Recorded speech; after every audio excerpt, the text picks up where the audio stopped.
गुरुदेव, आपकी आज्ञा। हम राजा सभा में हाजिर हैं। कहिए, हमारे लिए क्या आदेश है? पुत्र भरत, तुम्हारे पिताजी धर्म का आचरण करते हुए, अपने कर्तव्य का पालन करते हुए स्वयं स्वर्ग सिधार गए हैं। तुम्हारे बड़े भाई रामचंद्र एक महात्मा की तरह अपने पिताजी का वचन पूरा करने के लिए वनों में चले गए हैं। अब तुम्हारा यह कर्तव्य है कि सूर्यवंशी राज सिंहासन ग्रहण करो और अपनी प्रजा की रक्षा करो। गुरुदेव, ये आपकी आज्ञा है। इस समय यही तुम्हारा कर्तव्य है भरत। मंत्रिमंडल की क्या सम्मति है? जो राज राजा के बिना होता है वो प्रदेश और उसकी प्रजा सुरक्षित नहीं होती। शत्रु कभी भी आक्रमण कर सकता है। इसलिए पिता की आज्ञा मानकर आप राज संभालें। आर्य समर्थ, आप तो जानते हैं, राजा बनने के लिए 3 बातें आवश्यक है। गुरु जी का आशीर्वाद, मंत्रियों का सहयोग और प्रजा का स्नेह। मैं बड़ी प्रसन्नता के साथ ये राज स्वीकार करना चाहता हूं, परंतु मुझे एक शंका है। क्या शंका है? मेरे पिता महाराज दशरथ ने ऐसी ही एक सभा की थी जिसमें आप सबने उस बड़ी सभा में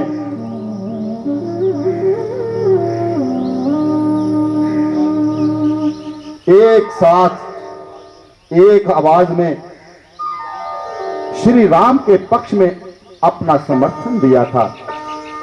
अब मैं पूछता हूं, आप सबने क्यों राम के पक्ष में अपना मत दिया था? क्योंकि राम जैसे राजा किसी देश को बहुत भाग्य से मिलते हैं। बिल्कुल ठीक कहा आपने। फिर आपका मत लेने के बाद राजा ने अपनी एक रानी के कहने पर जनमत को ठोकर मार दी, श्री राम को वन में भेज दिया और अपनी चहेती रानी के बेटे को राजा बनाने के लिए क्यों तैयार हो गए? तब आप में से कोई उठा कि हमारे मत का क्या हुआ? क्या आप सब ने विरोध किया? न्याय के विरुद्ध किसी ने आवाज उठाई? महलों के षड्यंत्र इसी प्रकार थोप दिए जाते हैं जैसे आज मैं आप पर थोपा जा रहा हूं। क्या आप यही चाहते हैं कि इतिहास में ऐसा ही होता रहे? कदापि नहीं।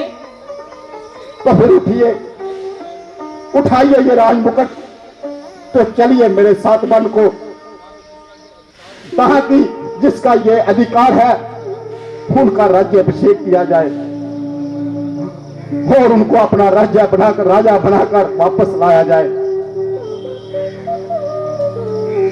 क्या श्री राम इसे स्वीकार करेंगे? क्यों नहीं करेंगे? यह भी मेरी प्रतिज्ञा है। यदि वो वन से वापस ना आए तो मैं भी राजा का नहीं, उन्हीं की तरह एक वनवासी वेश धारण करके 14 साल वनों में रहूंगा। आपने ये कैसे सोच लिया? जिस राम ने अपने पिता के वचन के लिए वन जाना स्वीकार किया, उसका भाई भरत इतना नीच निकलेगा?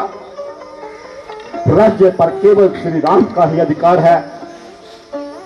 मैं इस सभा में ये घोषणा करता हूं, अयोध्या के राजा केवल श्री राम होंगे।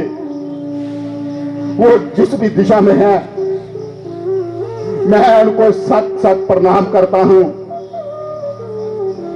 और आप सभी को अपने साथ चलने का आग्रह करता हूं। गुरुजी, मेरा ये संकल्प सफल हो, मुझे आशीर्वाद दीजिए। तथास्तु। तुम धन्य हो भरत, तुम सचमुच धर्म का अवतार हो। तुम्हारी सदा ही जय हो।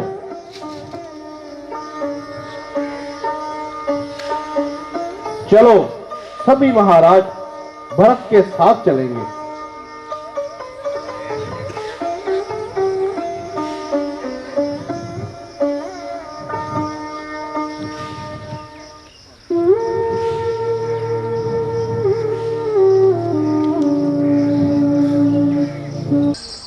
भैया भैया भैया।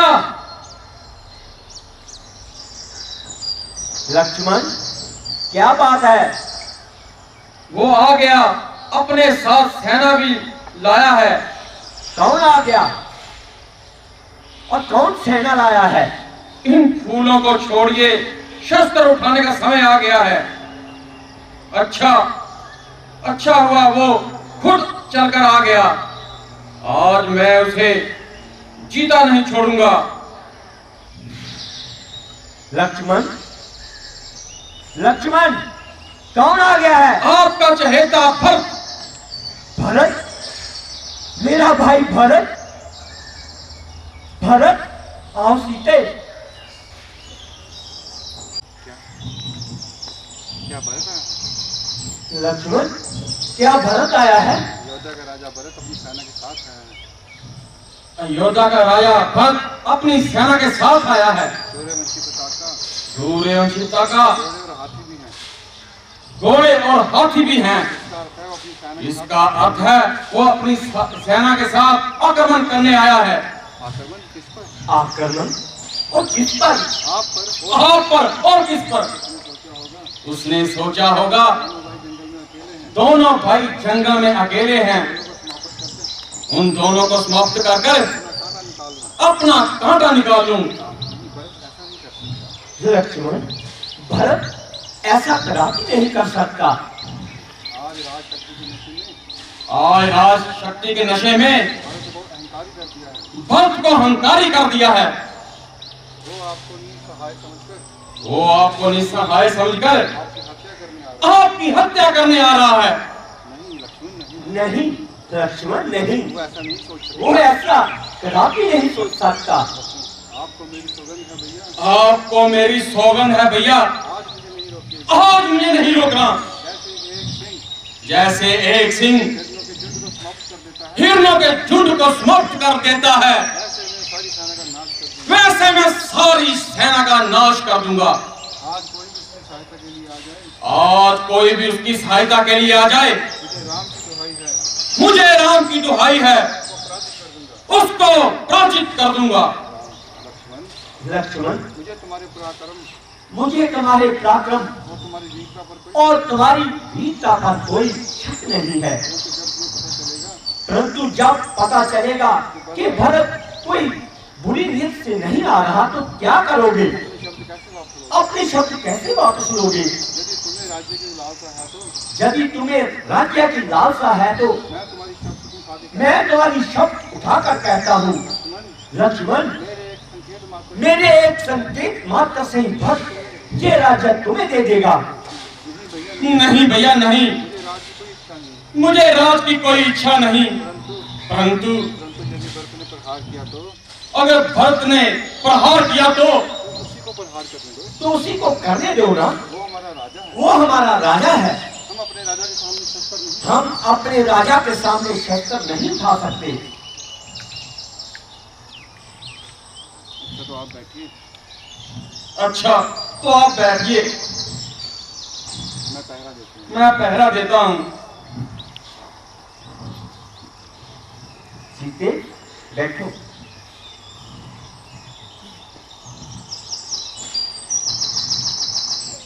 भैया राम, भैया राम, भैया राम, भैया मैं आपकी शरण में आ भैया मैं आपकी शरण में आ गया हूँ। भैया मैं आपकी शरण में आ गया हूँ। भरत मेरे भाई, शत्रुघ्न मेरी आंखों के तारे, उठो उठो भाई, आओ मेरे गले मिलो। आओ शत्रुघ्न। भाभी मैं तुम्हारा भी गुनहगार हूँ। लक्ष्मण मेरे भाई, मुझे माफ करना लक्ष्मण। प्रणाम भैया। नहीं लक्ष्मण, नहीं लक्ष्मण, मैं तुम्हारी योग्य नहीं, मैं तुम्हारे योग्य नहीं, प्रणाम ना करो। तुम मुझे प्रणाम ना करो। मैं तो पाप की साक्षात मूर्ख हूँ। मैं तो पाप की साक्षात मूर्ख हूँ। जिस कारण तुमको वन में आए, जिस कारण तुम वन को आए वो मैं ही हूँ। लक्ष्मण मुझे क्षमा कर दो। मुझे क्षमा कर दो भैया, मेरे मन में आपके लिए दोष आ गया, मेरे मन में आपके लिए दोष आ गया था। मैंने आपके ऊपर धनुष उठाया। मैंने आपके ऊपर धनुष बाण चढ़ा दिया था। अरे पगले, तो बाण चलाए, तो तुमने बाण चलाया क्यों नहीं? वो बाण चला देते तुम बाण चला देते तो मेरा बहुत बड़ा उपकार तो करते। मेरा बहुत बड़ा उपकार कर देते। फिर मैं भैया के सामने अपना मुंह, फिर मैं भैया के सामने अपना कंचित मुंह लेकर आता। मेरी कुलगात्री माता के पापों का, मेरी कुल गात्री माता के पापों का दंड मुझे मिलना चाहिए। भरत माता जी के लिए ऐसे शब्द कहना माता जी के लिए ऐसे शब्द कहना महापाप है। तुम तो धर्म के अवतार हो। मेरी कैकेयी माता के लिए मुझे तुमसे ऐसे ऐसे शब्दों की आशा नहीं है। भैया इस स्थिति में मेरी सारी बुद्धि मारी गई है। इस हालत में मेरी सोचने की शक्ति खत्म हो गई है। सारे दोष क्षमा कर दो। मेरे सारे दोष क्षमा कर दो। मेरे पापों का प्रायश्चित करने आपकी शरण आया हूँ। मैं अपने पापों का प्रायश्चित करने आपकी शरण आया हूँ। धीरज से काम लो भरत। धीरज से काम लो भरत। भरत तुम अयोध्या छोड़कर यहाँ क्यों आए हो? पिताजी तो कुशल मंगल हैं। भरत क्या बात है, तुम चुप क्यों हो? हैं? तुम तो बच्चों की तरह रो रहे हो भरत, बोलो। भैया बोलो बोलो भरत, पिताजी तो ठीक है। भैया पिताश्री, हाँ भरत बोलो, जल्दी से बोलो, मेरा दिल घबरा रहा है भैया। मेरे पिताजी कैसे हैं, कुशल तो है? भरत भैया आपका संशय बिल्कुल सत्य है। पिताजी हम सब कुछ छोड़ कर भरत, भरत ऐसा मत कहो। मेरे पिताजी मुझको छोड़कर नहीं जा सकते भरत। भैया हम सब अनाथ हो गए, लक्ष्मण जोगी। भैया हम अनाथ हो गए। हाँ लक्ष्मण, हम अनाथ हो गए। गुरुदेव मैं अपने पिताजी को मैं अपने पिताजी को आपके सहारे छोड़कर आया था। कहाँ चले गए वो हमको छोड़कर?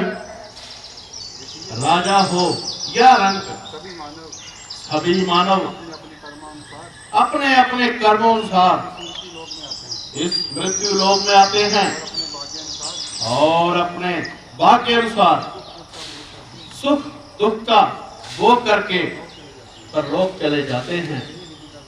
यही विधि का विधान है राम। हे राम, तुम धर्म और नीति और ज्ञान के भंडार हो।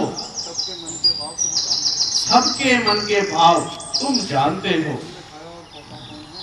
उनमें खरा और खोटा कौन है, इसको भली भांति पहचानते हो। तुम जानते हो कि भरत तुम्हारे पास एक प्रार्थना लेकर आया है और हम उस प्रार्थना का समर्थन करते हैं। तुम्हारे वियोग में भरत और अयोध्या की दशा बहुत ही करुणाजनक है। तुम करुणा निदान हो, इसका कुछ उपाय करो, यही हमारी प्रार्थना है। गुरुदेव, गुरु की आज्ञा ही परम धर्म है, इसलिए आप जो भी आज्ञा देंगे हम सभी उनका पालन करेंगे। अब आप ही वेद मत, साधु मत, लोक मत और राज्य की अनुसार सबसे जो भी उत्तम उपाय हो शीघ्र हमें आज्ञा दीजिए।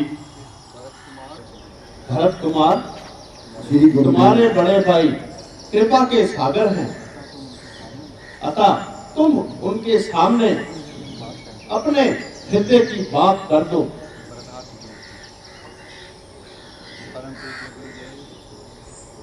परंतु गुरुदेव, श्री राम भैया, सारे सभासद, आप सबके सामने मैं ये घोषणा करता हूँ, अयोध्या के जिस राज्य में जिसके असली उत्तराधिकारी श्री राम हैं, मेरी माता ने बड़ी कूटनीति से मेरे पिता महाराज दशरथ को उनके दिए हुए वचन के जाल में फांस कर वो राज्य मुझे दिला दिया। परंतु ऐसे अधर्म के पद पर चलना मैं सदा ही अनुचित मानता हूँ, क्योंकि राज का अधिकारी स्वतः बड़ा पुत्र ही होता है। हमारे कुल की रीति और विधान भी यही है। इसलिए गुरुदेव, परंपरा के विरुद्ध जाना महापाप है। मैं ये भी जानता हूँ कि मुझ जैसे पापी के मुख से धर्म और अधर्म की बातें सुनकर सारा संसार मुझ पर हंस रहा है। मुझे एक ही आशा है, श्री राम जैसा दाता ये नहीं देखेगा मांगने वाला पात्र है या कुपात्र है। इसलिए भैया, मेरे अवगुणों को ना देकर मेरी ये प्रार्थना स्वीकार कीजिए। अपने कुल धर्म के अनुसार अयोध्या के राज सिंहासन को ग्रहण कीजिए। भरत,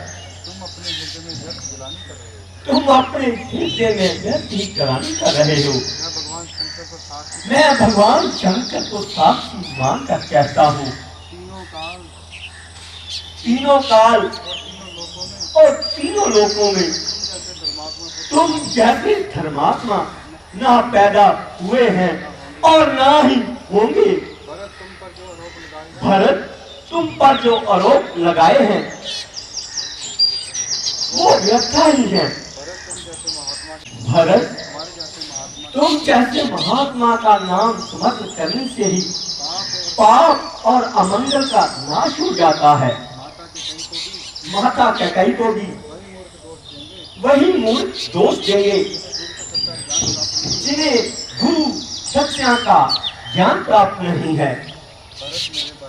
भरत मेरे भाई, तुम भावनाओं से ऊपर उठकर केवल इतना सोचो महान पिताजी ने भरत, हमारे महान पिताजी ने माता कैकेयी को दिए हुए माता कैकेयी को दिए हुए वचन के लिए इन वचनों के लिए ना केवल मुझे त्याग कर दिया, ना केवल मुझे त्यागने के दुख में मुझे त्यागने के दुख में अपने प्राण भी त्याग दिए। ऐसे सत्यावादी पिता के वचन हम चारों भाइयों को निभाने पड़ेंगे, ना कि उनके स्वर्गवास के पश्चात उनके वचनों का निरादर करके उन्हें झूठा प्रमाणित करेंगे। भरत, भरत, तो ठीक है भैया, आप अपना धर्म निभाइए, आप अपना धर्म निभाइए, मैं अपना कर्तव्य निभाऊंगा।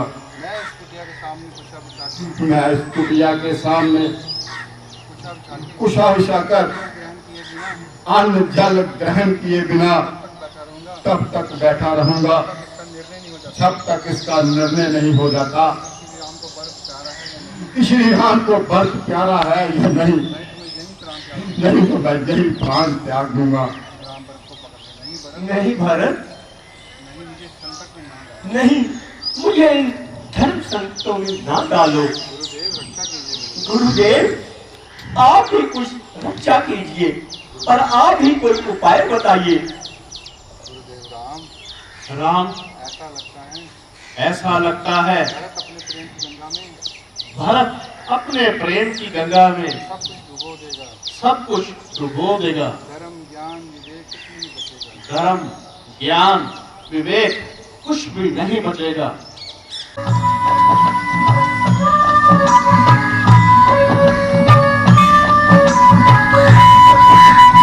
मन है तू आज मेरे वीरिया, चल उठ के तू आज मेरे नाल वे, मेरिया हर खाते सदरा मर गईया, हाल हो गया मेरा बुरा हाल वे, आए करके हवाला मेरे वीरिया, जा सकता नहीं तेरे नारे, ऐन दुख का मनाई वीरा तेरे आ, ये खेत गया समा पुठिया रे, आया करके हवाला मेरे वीरिया।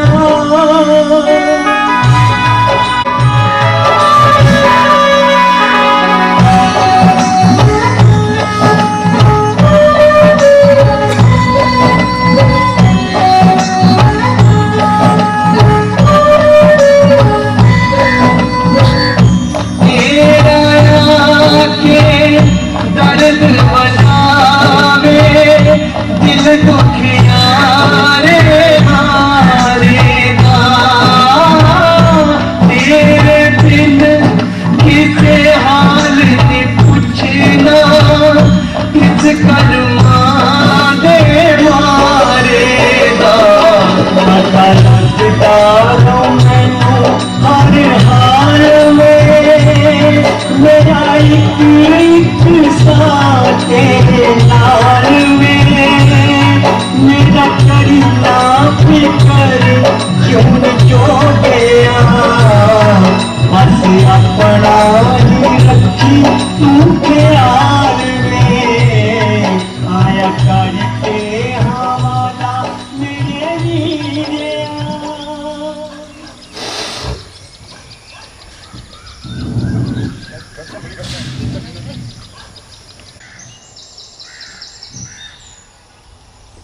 गुरुवर प्रणाम।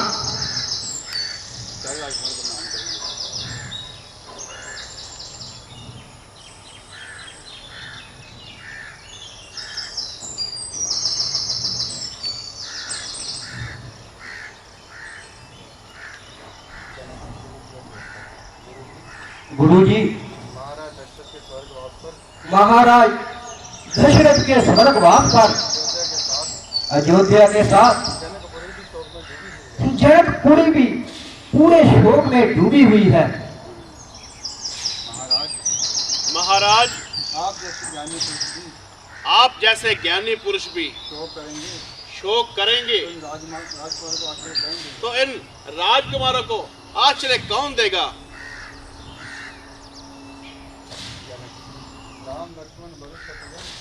राम, लक्ष्मण, भरत, शत्रुघ्न, तुम चारों ने रघुकुल की कीर्ति गाथा में एक आदर्श स्थापित कर दिया है। तुम चारों धन्य हो। महाराज जनक, जैसा आप जानते हैं इस समय अयोध्या पर धर्म संकट है। आप दोनों परिवारों में सबसे बड़े हैं, इसलिए आप जैसा निर्णय करेंगे सभी उसका पालन करेंगे। हे नाथ, हमारे लिए अब पिताजी के स्थान पर आप हैं। आप धर्म के पूर्ण ज्ञाता है, इसलिए मुझे पूर्ण विश्वास है आप मेरे धर्म की रक्षा करेंगे। मुझे अपना सेवक समझकर आप जो भी आज्ञा देंगे मैं उसका पूर्ण पालन करूंगा। मेरे धर्म पिता, मैं आपके भरोसे पर हूँ। आप एक पिता की भांति मुझे अधर्म से बचाएंगे। आप एक राजा भी हैं और एक ऋषि भी हैं, इसलिए निष्पक्ष भाव से आप मेरे हृदय के प्रेम को जानते हैं। जो मेरा न्याय करेंगे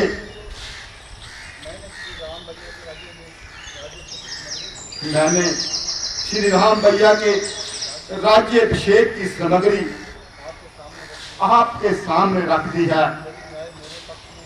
यदि न्याय मेरे पक्ष में है, राम भैया का राज्याभिषेक किया जाए, यही मेरी प्रार्थना है। मैं अपने आप को आपके अधीन करता हूँ। श्री राम, श्री भरत, तुम दोनों में महान कौन है, इसका निर्णय तो स्वयं ब्रह्मा जी भी नहीं कर सकते। फिर तो मैं एक तुच्छ प्राणी हूँ। एक और धर्म और मर्यादा की सीमा है,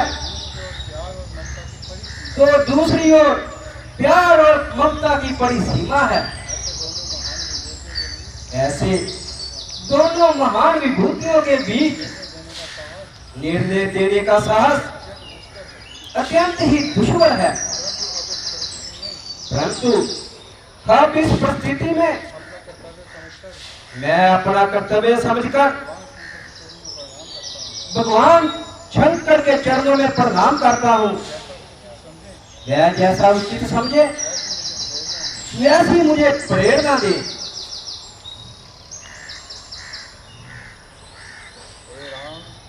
हे राम, अपने धर्म पर तुम्हारी दृढ़ता देखकर इस समय देवता भी तुम्हारी वंदना कर रहे हैं। धर्म ही सबसे बड़ी शक्ति है, इसके सहारे ही ये धरती सुदृढ़ है। शास्त्रों के अनुसार तीनों लोकों में धर्म से बढ़कर कुछ भी नहीं है, जिससे हम सभी बंधे हुए हैं। परंतु प्रेम एक ऐसी दिव्य नीति है जिस पर किसी भी धर्म का बंधन नहीं है। प्रेम सब धर्मों से ऊपर है। वही प्रेम अपनी पराकाष्ठा में जब भक्ति का रूप धारण कर लेता है तो स्वयं भगवान भी विधाता के बनाए हुए कर्म के सारे विधान, सृष्टि के सारे नियम तोड़कर अपने भक्त के आगे हाथ बांधकर खड़े रह जाते हैं। वह अपने भक्त की आड़ रखने पर विवश हो जाते हैं। इसलिए इस समय मुझे तो भरत का पलड़ा भारी लग रहा है। राम भरत का प्रेम निश्चल है।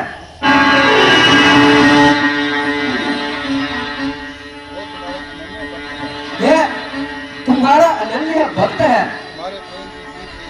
तुम्हारे प्रेम की जीत हुई भरत, परंतु तुम भी याद रखना, प्रेम का भी एक विधान है, उसके भी कुछ नियम हैं। प्रेम की असली शक्ति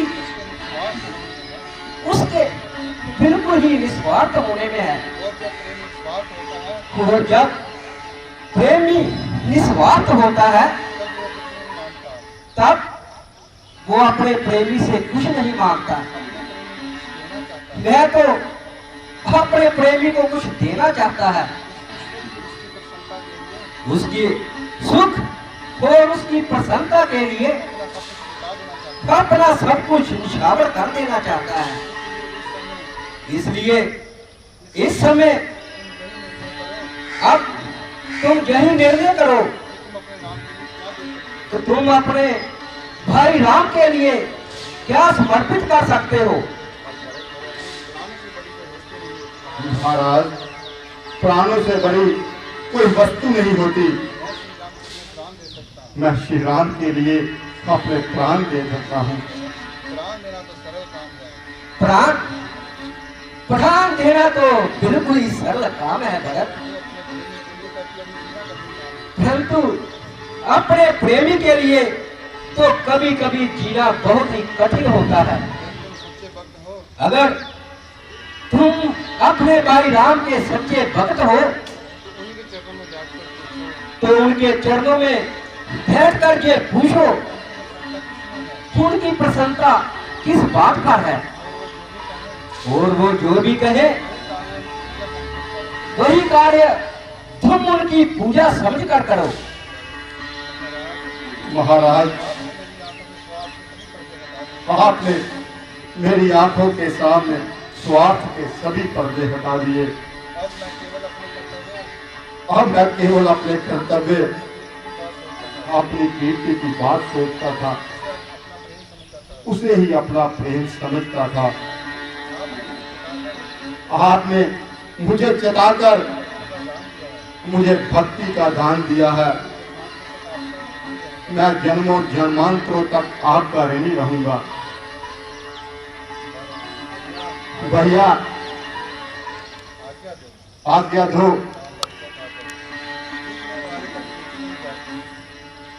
भरत,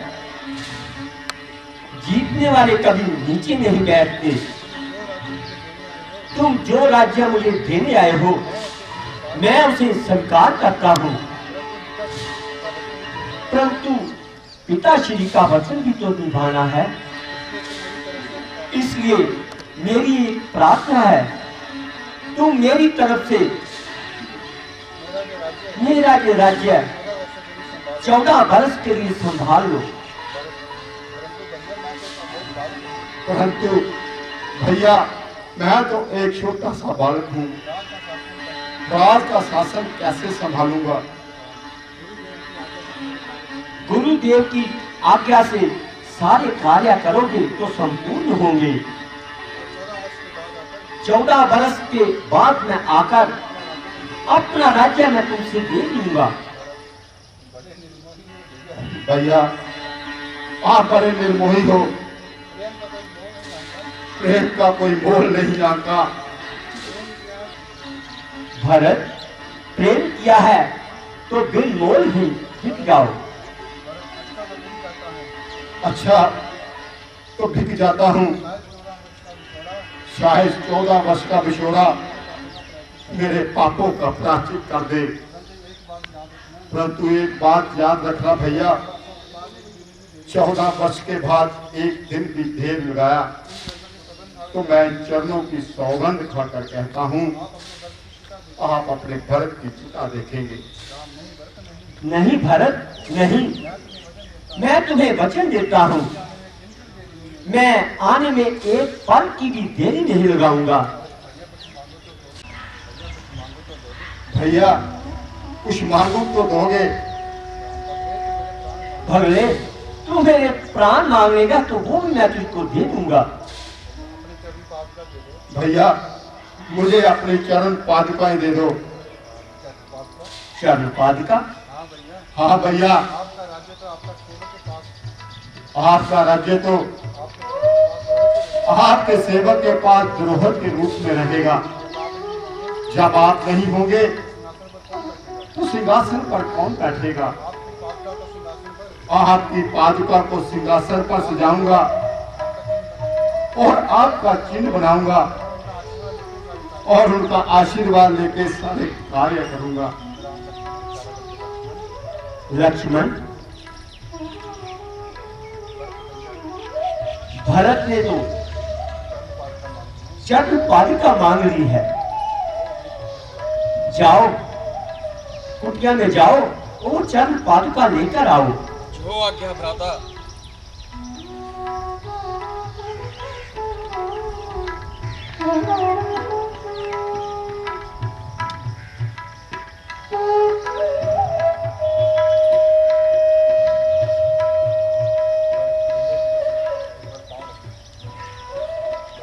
भैया एक बार आप इन पर अपने पाँव रख दीजिए।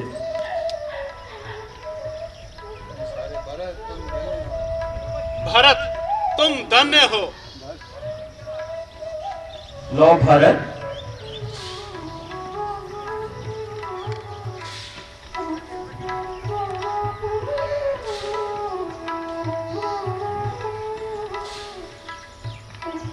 अच्छा भैया, जाने की आज्ञा दीजिए। जाओ मेरे प्यारे भाई भरत, जाओ।